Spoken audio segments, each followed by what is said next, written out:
कभी industrial hub रहा ओडिशा का बालासोर जिला पिछले कुछ साल से आर्थिक मंदी का सामना कर रहा है। Tyre manufacturing unit, rubber plant और एलॉय फैक्ट्री समेत कई कारखाने कई वजहों से बंद हो गए।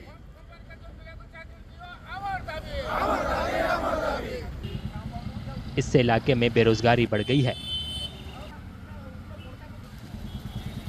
जो हजार वर्कर यहाँ चुपचाप बैठा है, खाना नहीं मिल रहा है उसको, वो जिंदगी में लड़ रहा है जो यहाँ काम करने के लिए। मैं यही बोल रहा हूँ, जिनका नौकरी है, जिनका अभी तक उनका कुछ नहीं है, वो अभी 10 साल से 15 साल से काम कर रहा था, तो उनको पहले यहाँ नौकरी देना चाहिए, वर्कर को पहले रखना चाहिए। ये प्रायोरिटी गवर्नमेंट में मिल दिया है, ये सोशल सिक्योरिटी एक्ट में भी है। जब प्रायोरिटी पहले जो काम जो लोग कर चुके हैं उनको फर्स्ट प्रायोरिटी देके उनको काम में रखाना चाहिए। खाने पीने के लिए बच्चे पढ़ रहे हैं, हम उनको पढ़ा नहीं पा रहे हैं, आधा पढ़े हैं। हम लोग 30 साल नौकरी किया है बिरला टायर में, करने के बाद जब हम लोग का अर्धवयस्क हो गया तब इंडस्ट्री बंद हुआ है। अभी कैसे गवर्नमेंट इंडस्ट्री को चलाए, हम लोग का यही इच्छा है। हम लोग बहुत प्रॉब्लम में हैं, बहुत परेशानी में हैं। इंडस्ट्री लीडरों के मुताबिक कच्चे माल, रसद और महंगी बिजली की वजह से बालासोर की औद्योगिक इकाइयां दूसरे राज्यों के साथ मुकाबला नहीं कर पा रही हैं।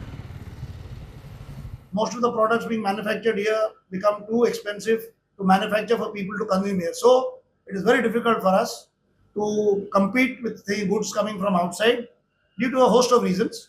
It can be from raw material to transportation costs. Many things are there. Even the cost of power in Odisha, which though we are a surplus power state, the cost of power for industry is actually quite high. Balasore निर्वाचन क्षेत्र से BJP के प्रताप चंद्र सारंगी मौजूदा सांसद हैं। उनका आरोप है कि बालासोर की बदहाली के लिए राज्य सरकार की इंडस्ट्रियल पॉलिसी जिम्मेदार है। Due to defective industrial policy of the state government, industries have been ruined.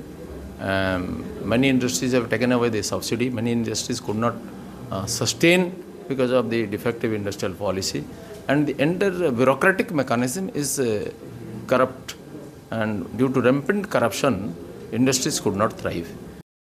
दूसरी तरफ बीजेडी से आने वाले बालासोर के विधायक स्वरूप कुमार दास का दावा है कि राज्य सरकार जिले में उद्योगों को फिर से बेहतर बनाने की ओर काम कर रही है।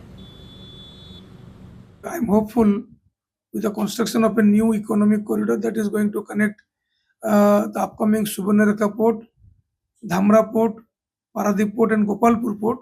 A new east coast corridor is going to be set up in this zone.